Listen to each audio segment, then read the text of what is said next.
Before the rooster tail rises, before the hull frees up, there's a moment where everything is balanced on trust.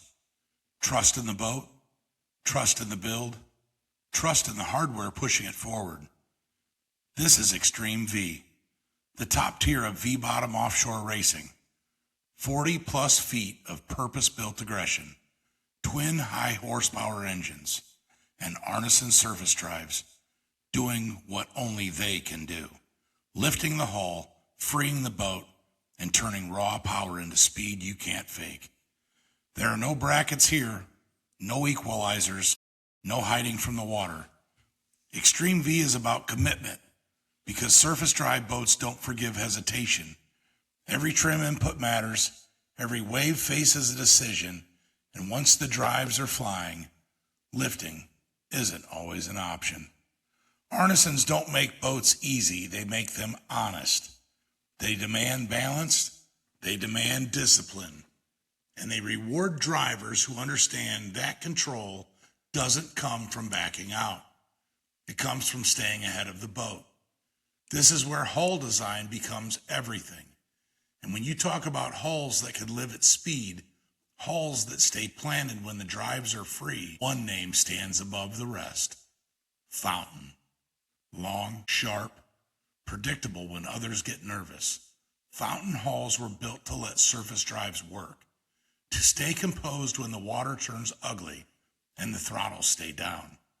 Fountain didn't just prove a V-bottom could run fast. They proved it could run controlled when the Arnesons are flying and the water is trying to tear everything apart. Extreme V racers understand something most never will.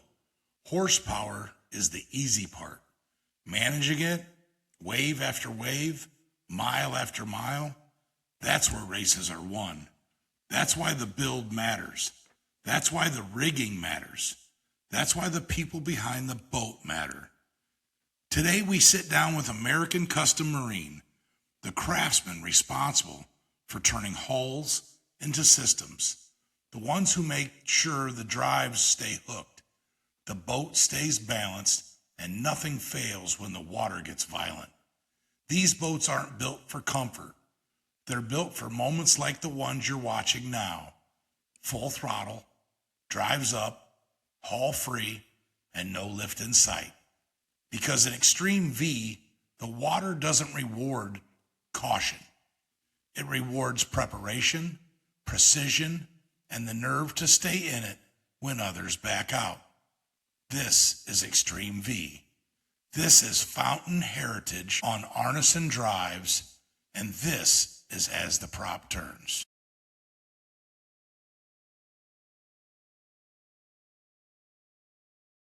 Good afternoon. Thank you, everybody, for joining As the Prop Turns. Today's guests live in that space. I have Tyler Blankenship. He's the crew chief with American Custom Marine. And I have Michael Knobloch, the owner and the throttle man, managing this big beast. How you guys doing? Great. How you doing, Chris? I'm good. Thanks for asking. Guys, I appreciate you joining me today on the show. What a beautiful, beautiful boat you have. Thank you. A lot of work went into it, trying to get it dialed in and ready. I'm sure it did. A boat that size, a lot of work, Tyler?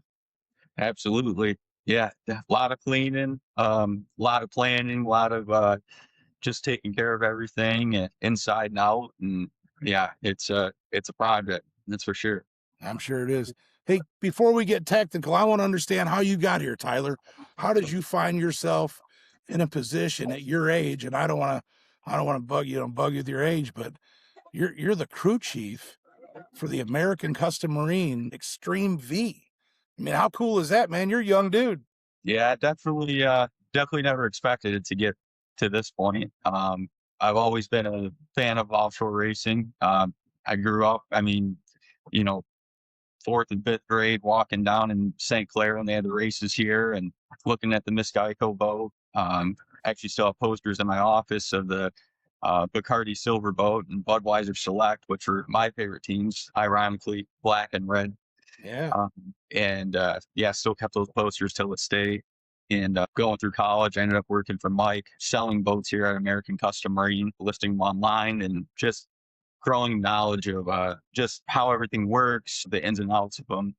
I'm not the guy that's turning wrenches by any means, but I always go back there and bug the guys that do, and try to learn. And when Mike started building this boat, I just dove into finding out about the history of it, all the work that we're going to put into it. I just wanted to be the guy to know what's going on. And as we went through that long project, it just kind of fell into place that, at a race site, I kind of know a little bit of everything of, the different props and the gears and where everything is in it. And, I can kind of orchestrate everything on who needs to do what for it. So it worked well. And Mike's thankfully trusted me with being able to do a lot of that stuff. Well, and I'm sure you appreciate that.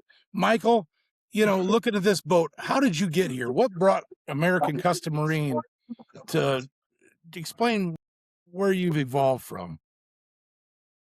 I was in the motorcycle industry for years, and I raced BMX when I was young. I raced motocross. I raced snowmobiles. Kind of done a little bit of everything. Raced go-karts at one time. And it was just one of those things where I love racing. Racing's in my blood. And I just figured I'm in the boat business. I need to, because we were going to the boat races. I had friends that raced. And I'm like, I need to get something. And we're a big Mercury racing dealer. And so I wanted to use Mercury power, and that's how this whole boat came apart, or came together.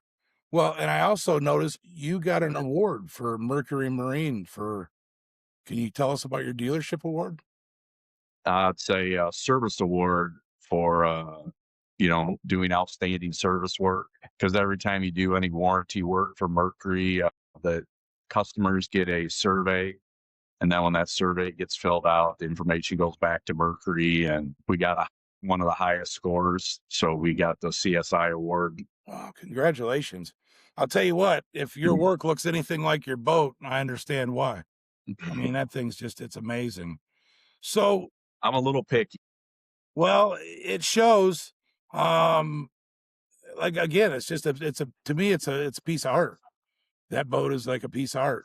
So, and what people don't understand, and what you told me, this boat is fly-by-wire. Can you explain what that means? I mean, it's all the latest and greatest from Mercury, but everything's electronic. There's no cables for the throttles. It's got basically, we call it an umbilical cord, basically plugs into the motor, and everything gets hooked up from there. And it's all through electronics. So even the outdrives, trim tabs, do those have cables? Just indicator cables. Wow. Okay.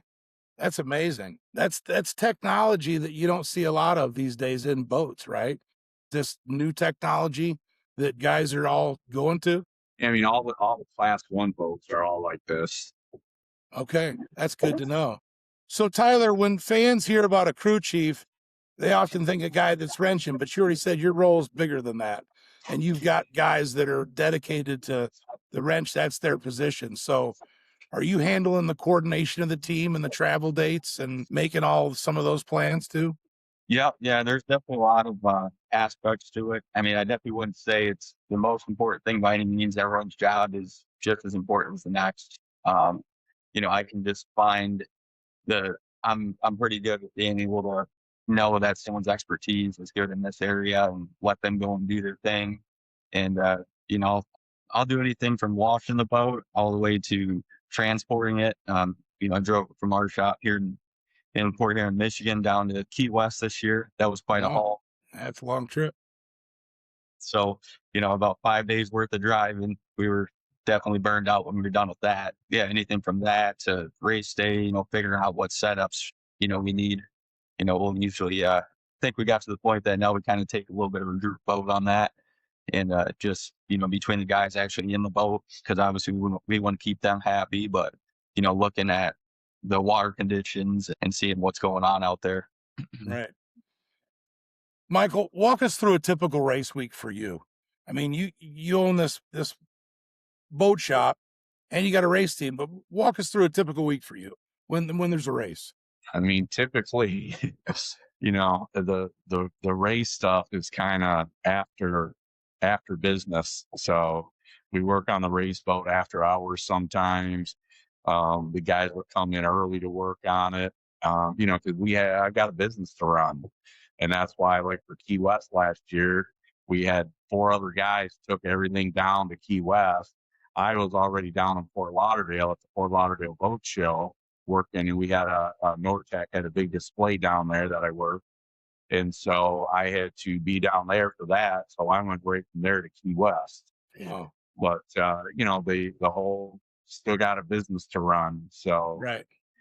and then a lot Payday's of on guys Friday. here are involved with the race team. So that when we go to a race, a lot of the guys from here leave to go there. So it makes a difference. So we gotta strategically plan. So you guys are just putting hours in on this. Tyler, how many hours are you putting in on the boat after hours of the regular day?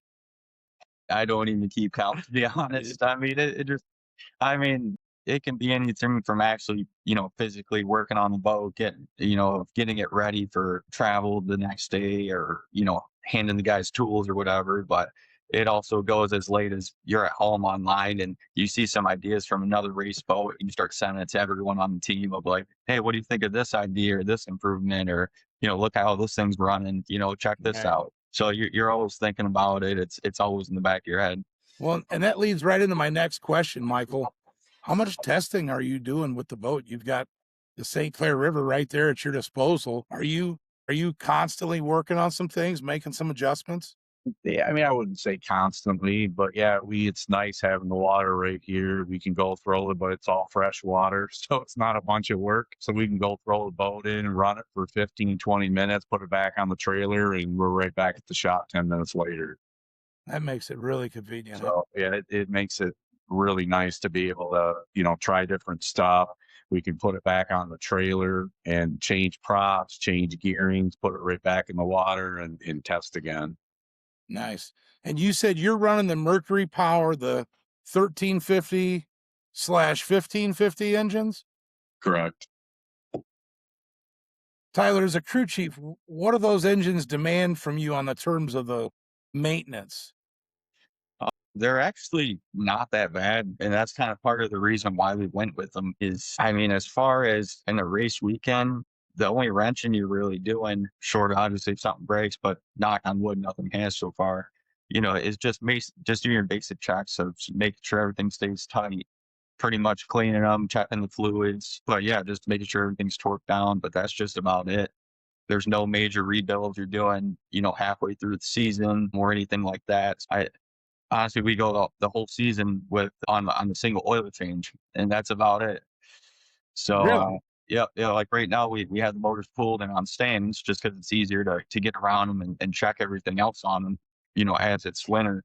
But yeah, we're not doing anything crazy. We're just making it Valve lash, Yeah. oil change, training fluid change. fluids and hoses. That's a testament to Mercury right there. Yeah. That's amazing. And I know I was reading some other things about you guys. The Mercury platform really helps you learn more about what a lot of your customers are using. Right. Oh, for sure. Yeah, there's already been a couple things that we found. Racing obviously that puts more stress than anything on your product, and it's already shown weak points in a couple things to where we learned really quick of okay, upgrade this, brace this in a certain fashion, and you're good to go, and you can apply that to the customer's boat, when they need something done. Right. Mm. Now, Michael, from the throttle man seat, how do you balance pushing your extreme V, but also protecting the equipment when the conditions call for it? I don't get the question. How should I say this? When you're pushing, when you're running, you're racing, and Right. it's say Key West was pretty rough that one day. Right.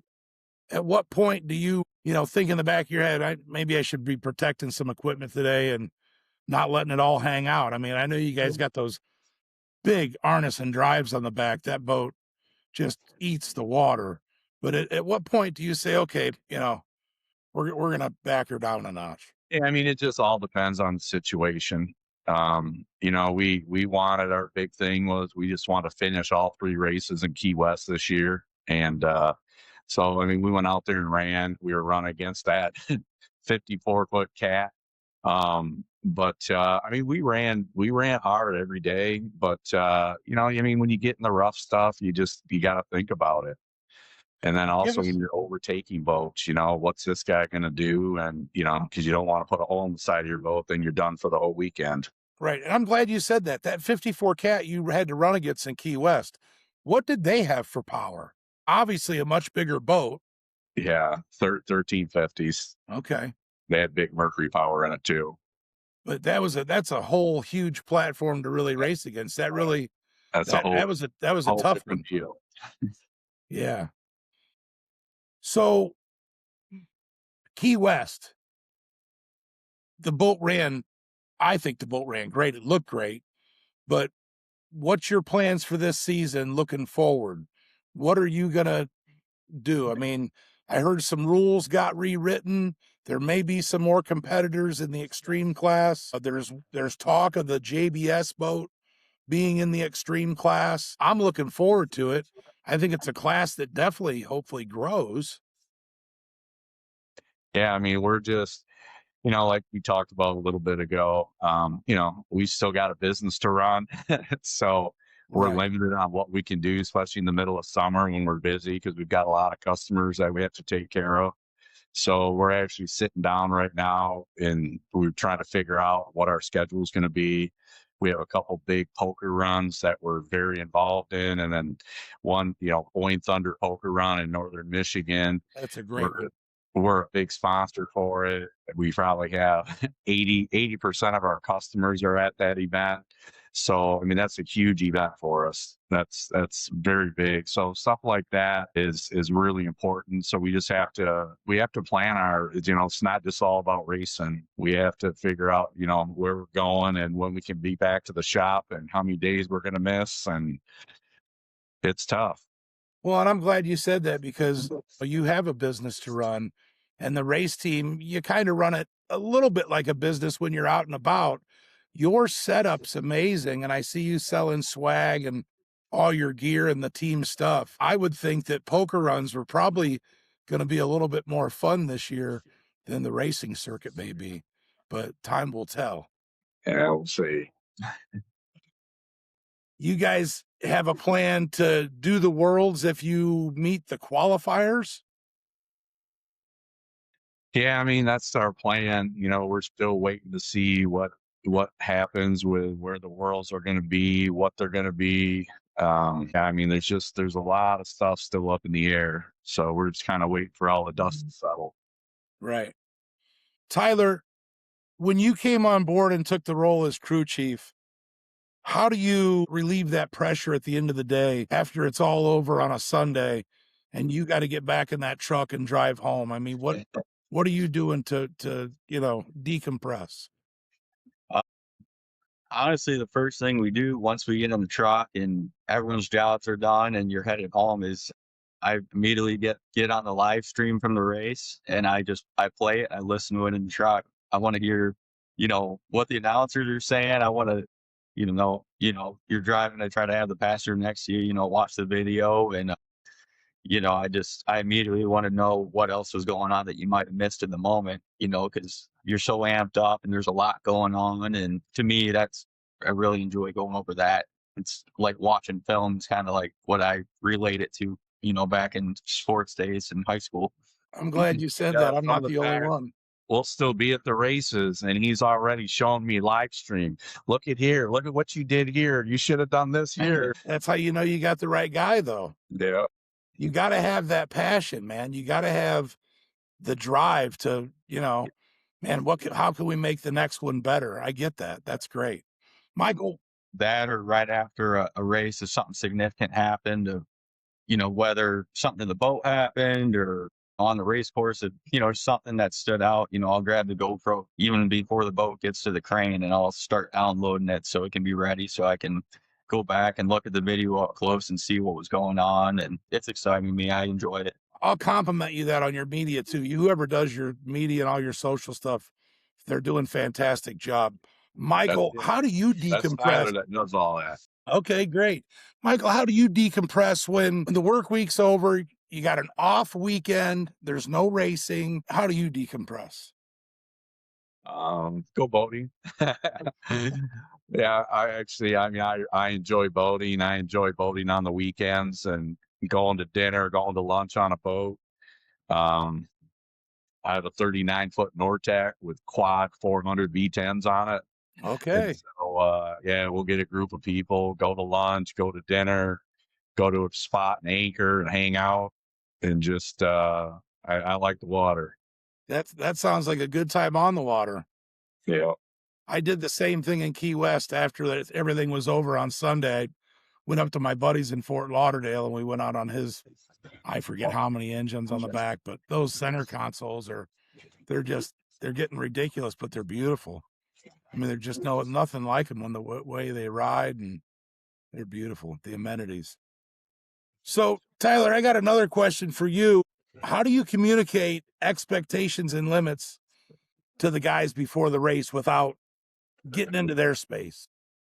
Yeah, I mean, it's definitely, there's definitely a line to follow. Obviously, the end goal is go as fast as you can and to win, right? But sometimes you got to be realistic. So, like in Key West this year, it was the first time we ever been to Key West, first time in the saltwater, and then going against that big 54-foot cat. It's like, all right, we got our hands full, but let's be realistic. I'm like, guys, go out there and just run a good race. And I'm not preemptively already saying you're going to lose, but as long as you go out there and you run good, I mean, I'm going to be happy. And as the weekend went on, every lap got faster and faster throughout the weekend. And all I'm looking for is just improvement. So as long as I know we're getting better, that's when I'm happy. But yeah, there's been some races, too, when they get off the boat and I'm like, well, wasn't too happy with that, that outcome. So, but then we get back to the shop and we talk about it. We figure out what we can do better next time.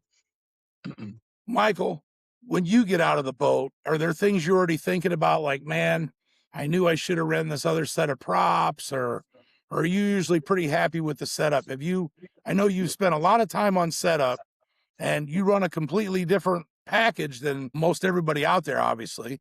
Right. How does it translate once you get out of the boat? Yeah, I mean, usually if we go out and practice and, if we need to change something, it's pretty easy to change. The guys with the number 6 drives, all they can change is props. They can't really change gearing unless they're changing drives, or we can change gearing. Probably, I would say half hour, we can change both sets of gears pretty quick. And then we have, different sets of props. But yeah, we've usually been pretty close. And that boat with that power in it, there's a lot of power there. So even if your setup's a little off, you still got a lot of power. Now, what have you seen top end on your boat? In a race, No, just in testing we conditions. I mean, I actually ran it last fall, and we had it up to 172. wow. But we've seen, And that's why he's got all this passion. He's got all that juice inside of him. yeah, because our driver lives in North Carolina. So if we go on test, usually Tyler will run the boat with me, Excellent. unless he needs to be on shore looking at something different while we're running the boat. Then one of the other guys will run it with me. Now, can you guys communicate to the boat and shore? Oh yeah, Okay. That's a big deal in this business. If you can't talk to the folks on shore, that could be a problem. And we've All had right. races where that's gotten cut off before, and it's a pain. So I like to talk about safety for a minute with you guys. How big are you on safety, Tyler? Is that your number one priority? Oh yeah, absolutely. Okay. That's how I was too. And I'm sure, Michael, you're probably pretty big on safety. Like I said, I've been all over your boat. Beautiful setup is amazing. thank you. Yeah, no, the whole safety thing is, I've got a 16-year-old daughter that I need to come home to. I got a business I need to come home to. And, we go do the dunker test, and I'll usually do it 2 or 3 times, just because, I'm not a scuba diver. And, people don't realize what, we've got a lot of pleasure boats that have canopies on them. And, if a boat ever flipped over after doing the canopy training, these guys wouldn't have any idea on what to do if the boat flipped over. And, that canopy training with the guys, we did a Dark Side Rescue, and they did an awesome job. They worked with me in the pool. We did all kinds of stuff. I stood upside down on my head and with a regulator in my mouth upside down. And, we just did a lot of stuff, and I want to feel comfortable at it. I agree with that. The first time I ever did it was back in Buffalo, New York, 2000. Even in the pool, getting in that canopy, you're, this, no big deal. And I'm a scuba diver. I have a scuba card. Right. Scuba Steve wasn't ready. And, and you're right. I did it twice just to make sure, okay, I'm good with it. That's funny. It's exactly what I tell people. It's like, you're in there and you know what's going to happen.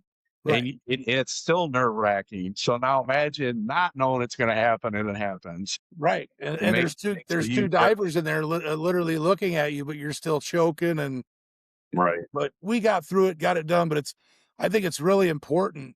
And I like that you said your customers have some canopy boats. I think that should be a rule. If you own one, your insurance should make you search that out and go through it. Right.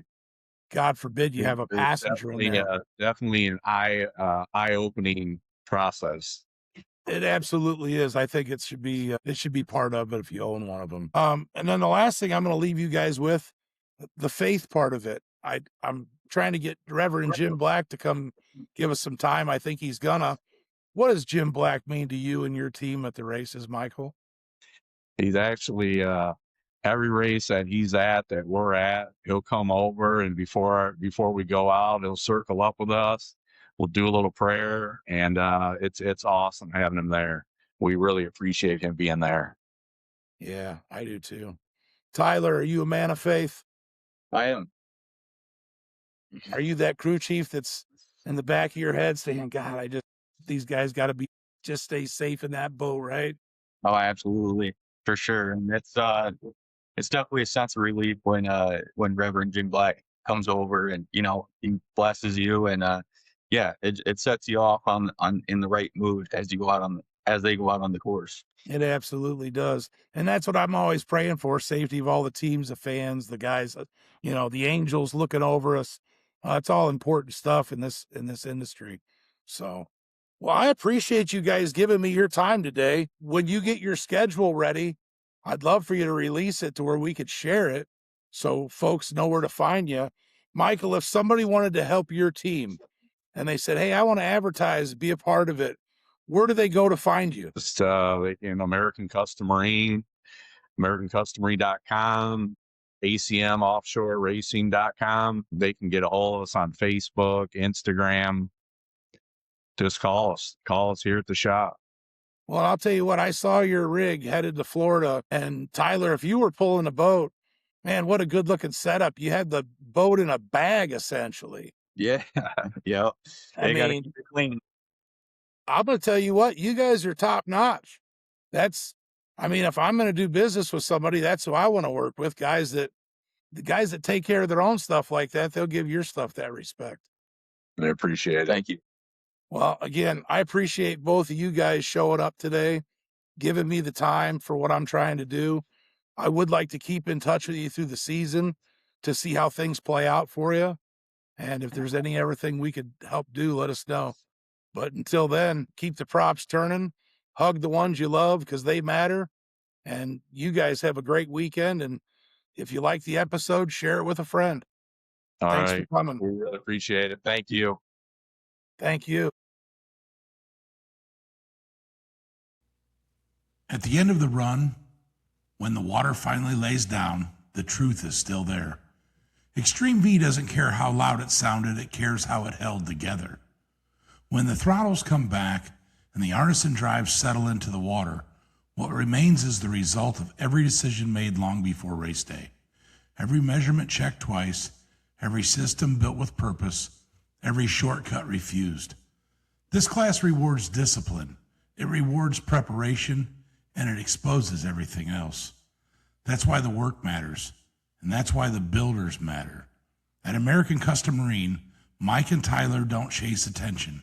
They earn respect, clean rigging, immaculate execution, boats built to live wide open. When the water turns ugly and the margins disappear, and the platform matters too. The Fountain Hull remains a cornerstone of Extreme V, predictable at speed, composed when the drives are flying, and honest when conditions test everything. But Extreme V was never meant to be comfortable. It was built for competition. So if you're out there, if you've got an Extreme V in the shop, or one sitting on the trailer waiting for the right moment, this is it. Bring it out, line it up, and give American Custom Marine a real run for their money. Because this class isn't about talk. It's about execution, about who built it right and who's willing to stay in it when others lift. The dock is open, the water is waiting, and Extreme V is better when the best boats show up and settle it the only way that matters. This is Extreme V, built to be tested, run to be proven, and respected when the race is over. This is As the Prop Turns. Before we roll it up and head back to the docks, we want to thank our seasonal partner, Ultimate Boat Racing Experience. This isn't a ride-along, this is hands-on, throttles forward, real offshore race boats. Whether you're a lifelong racer, a hardcore fan, or someone who's always wondered what it feels like to drive one of these machines at speed, this is as close as it gets. Learn more, book your experience, and see what offshore racing really feels like at BoatRacingExperience.com. Ultimate Boat Racing Experience, where passion meets the throttle. And as always, keep the prop turning.